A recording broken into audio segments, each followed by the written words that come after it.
guys, for today's video guys is mag-update tayo sa bagyong uwan na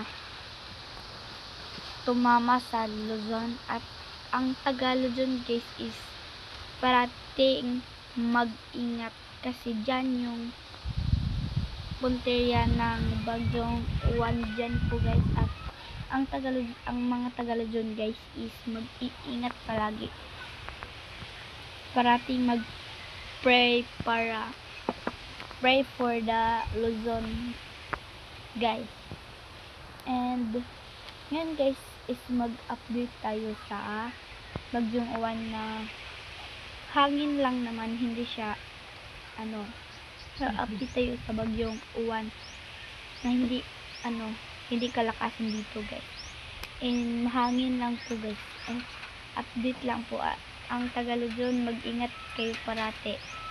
God bless you all. And then this is tayo sa dito guys. Ito yon guys, mahangin siya guys. Ay guys, may nasalanta na pala dito guys. Yan po yung bahay. At yan po guys, mahangin. Pasensya na po kayo sa boses ko kasi guys, gikan ko gihilantan. And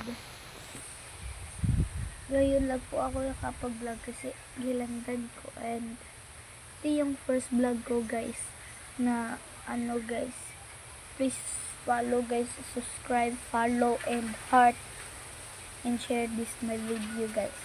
And yun lang po guys, update lang po yun. Bye bye, see you on my next vlog guys. Love you. Mama kaya talaga sa akin.